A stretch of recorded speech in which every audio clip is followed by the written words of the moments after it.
Sarah Martinez clutches her phone with trembling fingers as she stares at the TikTok video that has consumed her life for the past 3 months. Pastor Joshua Malakala's calm voice and confident smile fill her screen as he repeats his devastating prophecy. Tonight, at the stroke of midnight between September 23rd and 24th, the rapture will begin. The faithful will be taken to heaven, leaving the rest behind to face 7 years of tribulation. What terrifies Sarah most isn't the idea of the world ending. It's the crushing realization that her 8-year-old daughter Emma might not be among the chosen. Today is September 23rd, and Sarah believes she has less than 12 hours to make the most desperate decision of her life. The morning starts with deceptive normalcy in their modest Phoenix apartment. Emma sits at the kitchen table, carefully spooning cereal into her mouth while humming a tune from her favorite cartoon. The September sun streams through their window, casting golden light across Emma's dark hair as she chatters about her upcoming school presentation on butterflies. Sarah watches her daughter with growing anguish, the weight of Pastor Joshua's prophecy pressing down on her chest like a physical force. For 3 months since that fateful TikTok video went viral, Sarah has immersed herself completely in the South African pastor's teachings. His confident prediction that Jesus revealed to him the exact date of the rapture has become her obsession. The prophecy spread like wildfire across social media, particularly on TikTok and Twitter, creating a global community of believers counting down to tonight's apocalypse. Sarah joined dozens of online forums where thousands discuss their preparations, their fears, and most disturbingly, their plans for children who might not be spiritually ready. "Mommy, you look worried again," Emma says, her spoon hovering over her bowl. "Are you thinking about work?" Sarah forces a smile that feels like broken glass. "Just important things, sweetheart. Are you excited about your butterfly presentation today?" Emma nods enthusiastically, completely unaware that her mother believes this will be humanity's final day. Despite Sarah's increasingly frantic attempts over the past months to guide her daughter towards salvation, endless bedtime prayers, Bible stories, and desperate conversations about accepting Jesus, Emma remains a typical 8-year-old, more interested in playground games than spiritual matters. The decision that threatens to destroy both their lives has been building since dawn. Sarah spent the night scrolling through prophecy forums, reading final messages from believers worldwide. Some shared videos of themselves quitting jobs, others liquidating savings to spread the word before tonight's deadline. The most disturbing threads discussed children, innocent souls whose faith wasn't developed enough to guarantee their salvation during the rapture. As Emma gathers her school backpack, chattering excitedly about showing her classmates the butterfly life cycle poster she made, Sarah's mind races through increasingly desperate scenarios. The online forums have provided chilling guidance for parents facing this impossible choice. Rather than leave their children to suffer alone in a post-rapture world, some believers discuss taking them along through what they euphemistically called merciful transitions. "Emma, baby," Sarah calls softly, her voice barely steady. "Come give Mommy an extra hug before school." Emma bounds over, her Disney princess backpack bouncing against her small frame. She wraps her arms around Sarah's waist, smelling like strawberry shampoo and childhood innocence. Sarah holds her daughter tightly, memorizing the warmth of her small body, fighting back tears that threaten to expose her internal turmoil. "You're hugging me really tight, Mommy," Emma giggles. "Are you okay?" "I just love you more than anything in the whole universe," Sarah whispers, her voice cracking. "Promise me you'll remember that no matter what happens." Emma pulls back to study her mother's face with the serious expression children reserve for moments they don't fully understand. "I promise. I love you too, Mommy. More than all the butterflies in the world."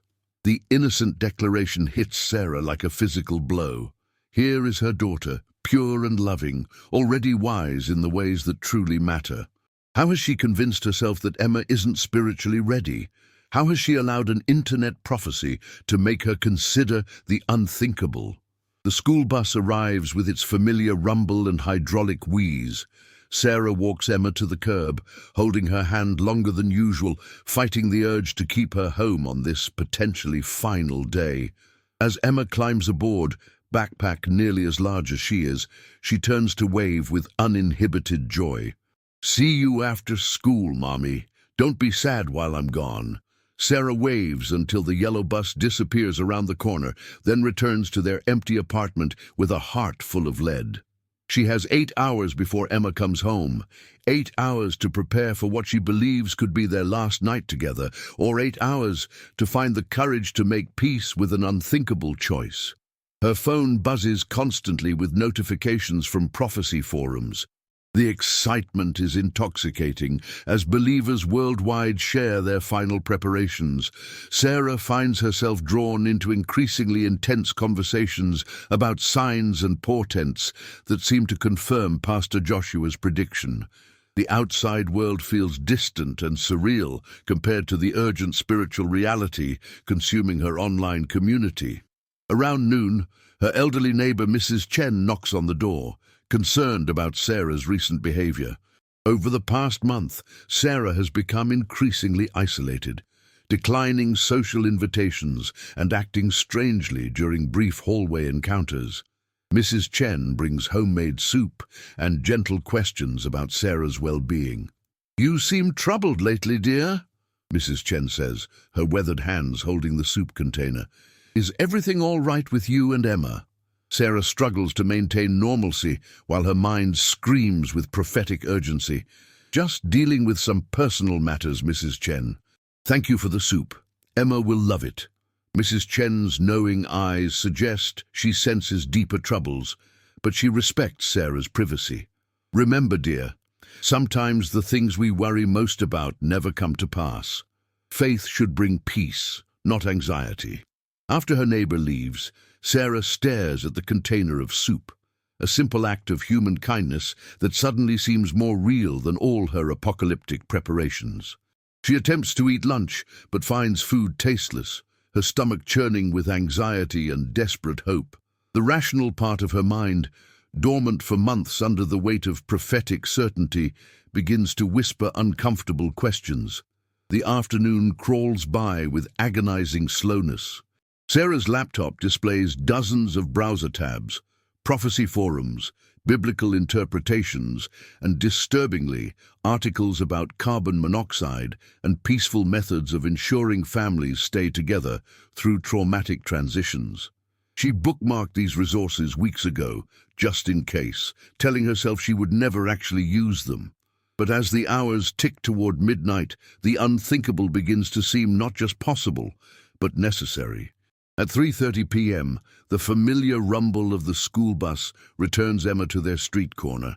Sarah watches from the window as her daughter skips toward their apartment building, her backpack bouncing with each step, her face bright with the uncomplicated joy of childhood. The sight sends fresh anguish through Sarah's chest. How can she explain to an 8-year-old that the world is about to end? How can she make Emma understand that everything they might do tonight is an act of love? "Mommy, I have the best news," Emma announces as she bursts through the door, holding up a gold star sticker on her butterfly poster. "Mrs. Johnson said my presentation was the best in the whole class. She wants to display it in the hallway." Sarah accepts the poster with trembling hands, staring at Emma's careful drawings of caterpillars transforming into beautiful butterflies. The metaphor feels cruelly ironic. Here is her daughter celebrating transformation and growth while Sarah contemplates ending both their journeys before they can continue. "It's absolutely beautiful, sweetheart," Sarah manages, pulling Emma into a fierce embrace. "I'm so proud of you." Emma squirms happily in her mother's arms, then pulls back with sudden concern. "Mommy, you're crying. Are those happy tears or sad tears?" "Both, baby. Sometimes when I'm very proud and very loveful, it makes me emotional." They spend the afternoon in their usual routine, but everything feels weighted with potential finality. Emma works on homework while Sarah prepares snacks, both of them unaware that this normalcy might be their last. Sarah finds herself studying every detail of her daughter's face. The way she wrinkles her nose when concentrating, the unconscious humming that accompanies her coloring, the complete trust in her eyes when she looks at her mother. As evening approaches, Sarah's online community erupts with final messages and countdown posts. The excitement is palpable, mixed with terror and anticipation. Some believers share goodbye videos for unsaved family members. Others post photos of their children, asking for prayers that little ones will be found worthy. The intensity of shared belief creates its own reality, making the prophecy feel not just possible, but inevitable. Dinner is Emma's favorite meal, spaghetti with meat sauce and garlic bread. Sarah watches her daughter eat with typical childhood enthusiasm, tomato sauce smudging her cheek as she chatters about her day. Emma talks about her friend Lucy's upcoming birthday party, about wanting to learn guitar, about plans to visit the zoo next weekend, dreams and assumptions that tomorrow will always come. "Mommy, why aren't you eating?" Emma asks, noticing Sarah's untouched plate. "Just not very hungry tonight, sweetheart. My tummy feels a little upset." Emma's face immediately fills with concern. "Do you want me to get your medicine? Or maybe some of Mrs. Chen's soup?" The innocent offer to care for her mother nearly breaks Sarah's composure. Here is her daughter, 8 years old and already compassionate, already thinking of others before herself. How could any God find this child unworthy of salvation? After dinner, Sarah suggests a special movie night. They curl up together on the couch, Emma in her rainbow pajamas, as they watch an animated film about friendship and courage. Sarah holds her daughter close, memorizing the weight of her small body, the sound of her breathing, the way she giggles at funny scenes. These might be their last hours of innocence, their final moments before everything changes forever.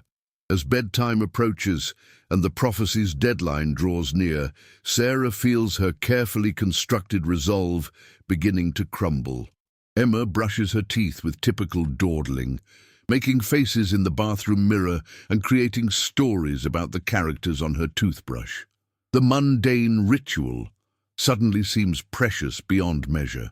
Sarah helps Emma into bed, pulling the covers up to her chin and sitting on the edge of the mattress for their nightly story time.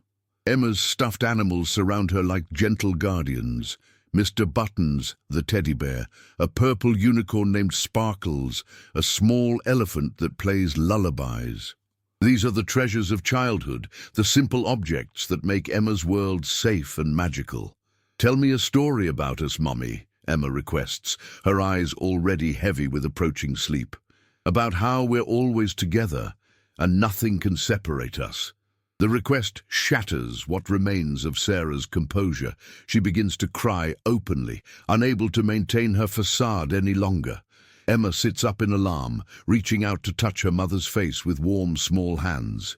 "Mommy, what's wrong? You've been crying all day." "Emma, sweetheart," Sarah whispers, her voice barely audible. "If Mommy had to make a very hard decision to keep you safe, would you trust me, even if you didn't understand it?" Emma nods solemnly, her trust absolute and unquestioning. "You always keep me safe, Mommy. You're the best mommy in the whole world." The complete faith in her daughter's voice is both beautiful and devastating. Emma believes without reservation that her mother will protect her from anything harmful. The weight of that trust becomes unbearable as Sarah realizes she's considering the ultimate betrayal of it. She kisses Emma's forehead, breathing in the scent of strawberry shampoo and childhood innocence. "I love you more than all the stars in the sky, Emma, more than anything that has ever existed or ever will exist. I love you more than all the butterflies in the world, Mommy, even the ones that haven't been born yet." Sarah sits beside her daughter's bed until Emma's breathing deepens into sleep, watching the rise and fall of small shoulders beneath rainbow fabric. At 10 p.m., with 2 hours remaining until the predicted rapture, she finally leaves the bedroom and returns to her laptop for final confirmation from the online community. The forums are chaotic with activity. Believers from around the world share their preparations, their prayers, their absolute certainty that tonight will change everything. But as Sarah reads with growing desperation, something shifts in her perspective. For the first time in months, she begins to notice inconsistencies in the prophecy, questions that have been dismissed rather than answered, doubts that have been shouted down by collective momentum. Sarah walks quietly to Emma's bedside, where her daughter sleeps peacefully, with one small hand curled around Mr. Button's. The princess nightlight casts gentle shadows on the wall, and Emma's breathing is soft and steady. Sarah sits on the edge of the bed, her weight causing the mattress to dip slightly. This is it. She leans forward to give Emma one final kiss, to whisper one last, "I love you," before carrying out what she believes is the ultimate act of maternal love. As Sarah's lips brush Emma's forehead, her daughter suddenly stirs in her sleep. A small whimper escapes Emma's lips, and her body shifts restlessly. Sarah freezes, watching as Emma's face scrunches with distress. "No, butterfly, don't fly away," Emma murmurs in her sleep, her voice thick with childish anguish. Stay with me, Mommy." Emma's small hand suddenly shoots out in the darkness, grasping Sarah's wrist with surprising strength. Her fingers wrap around her mother's arm like a lifeline, holding on with the desperate grip of a child afraid of being left behind. Even in sleep, Emma is fighting abandonment, clinging to the one person who represents safety and love in her small world. The contact hits Sarah like a physical blow, this tiny hand gripping her wrist, warm, trusting, alive, suddenly makes everything else disappear. Not the prophecy, not the forums, not Pastor Joshua's confident predictions, just Emma. Just her daughter, dreaming of butterflies and begging not to be left alone. In that moment, the fog of 3 months' obsession lifts, like a curtain being torn away. Sarah sees herself clearly for the first time since the prophecy began consuming her life. She is sitting beside her sleeping child, planning to end both their lives based on the word of a stranger on the internet. A stranger who promised salvation but delivered only fear. A stranger who never held Emma's small hand or heard her laugh, or watched her create art from construction paper and glitter. The truth crashes over Sarah with devastating force. The most terrifying apocalypse isn't some distant tribulation. It's what she almost became, a mother so consumed by fear that she nearly destroyed the very thing she was trying to protect. Emma's sleepy plea echoes in the silence. "Stay with me, Mommy. Not take me with you or save me from the world, but simply stay." Sarah's breathing becomes ragged as the full weight of her near action hits her. Emma's grip on her wrist loosens as she settles back into peaceful sleep, but Sarah continues to sit motionless, staring at her daughter's serene face. This is her child, alive, innocent, full of infinite potential and simple love. How could any God find this perfect soul unworthy? How could any prophecy be worth silencing this sweet voice forever? As midnight approaches, Sarah remains by her daughter's bedside, holding Emma's small hand and watching her peaceful face. At 12:01 a.m. on September 24th, the world continues exactly as it was. No rapture occurs, no tribulation begins. Emma sleeps safely in her bed, surrounded by stuffed animals and dreams of butterflies. Sarah's phone buzzes with frantic notifications from the prophecy forums. Confusion, denial, desperate new explanations for why the prediction failed. Some believers insist the date was miscalculated. Others claim the rapture happened spiritually but not physically. A few begin to question whether they were deceived, but most double down on their faith in Pastor Joshua's next prediction. But Sarah doesn't read the messages. Instead, she turns off her phone and climbs into bed beside her daughter, something she hasn't done since Emma was much smaller. Emma stirs slightly and snuggles closer to her mother's warmth, murmuring something about colorful wings in her sleep. The morning of September 24th brings devastating awareness of how close Sarah came to destroying both their lives. As Emma wakes up excited about another normal school day, asking if they can go to the library after classes to research more about butterfly migration, Sarah feels the full weight of what she almost did. She had been so consumed by apocalyptic certainty that she nearly committed an unthinkable act in the name of protection. The realization triggers a complete emotional breakdown. After Emma leaves for school, chattering happily about her plans to start a butterfly garden in their apartment balcony planter, Sarah collapses in their kitchen, sobbing with relief and horror. She had been prepared to kill her own child rather than leave her to face an imaginary tribulation. The thought makes her physically ill. Sarah immediately calls her ex-husband Michael, confessing everything through tears and begging him to take Emma for a few days while she seeks help. Michael is horrified but compassionate, recognizing that Sarah's breakdown stems from genuine mental health crisis rather than malicious intent. He agrees to care for Emma while Sarah enters intensive counseling. She also calls a crisis helpline, admitting how close she came to harming her daughter and requesting emergency mental health services. The counselor on the phone helps her understand that she experienced what psychologists call apocalyptic anxiety disorder, a condition where individuals become so consumed by end times beliefs that they lose touch with reality and consider extreme actions. By the afternoon of September 24th, as the failed prophecy becomes yesterday's news and the world continues its normal rhythm, Sarah begins the long process of recovery. She deletes all social media apps from her phone, blocks access to prophecy websites, and schedules daily therapy sessions focused on religious trauma and cult deprogramming. Emma, resilient in the way children can be when surrounded by love and honesty, adjusts to staying with her father while her mother gets help. Sarah visits every day, and they work together with a family therapist to rebuild their relationship on a foundation of truth rather than fear.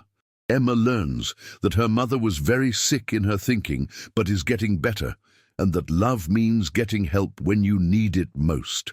The TikTok prophecy that consumed Sarah's life for 3 months ultimately becomes her salvation, not through rapture, but through the realization that she chose her daughter's life over her delusions. In the weeks following September 24th, Sarah discovers she isn't alone. Thousands of other parents had similar experiences, some even closer to tragedy than her own.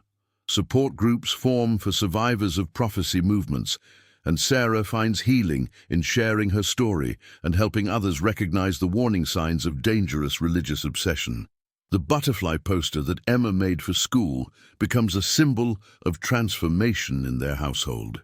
Real change, Sarah learns, doesn't come through supernatural intervention, but through the courage to question, to seek help, and to choose love over fear. Emma's innocent wisdom about butterflies, that transformation is gradual, natural, and beautiful, guides their healing process. Today is September 24th, and the world didn't end. Instead, for Sarah and Emma Martinez, it began again. Their story serves as a powerful reminder that the most dangerous prophecies aren't about distant futures, but about the present moment when fear makes us forget who we really are. The greatest act of faith isn't blind belief, but the courage to choose reality, seek help, and protect the ones we love from our own darkest impulses. If this story resonates with you, if it reminds you of the importance of critical thinking and mental health awareness, please share it with others who might benefit from Sarah and Emma's journey. Sometimes the most powerful miracle is simply choosing to live, to heal, and to find hope in tomorrow's possibilities rather than tonight's fears.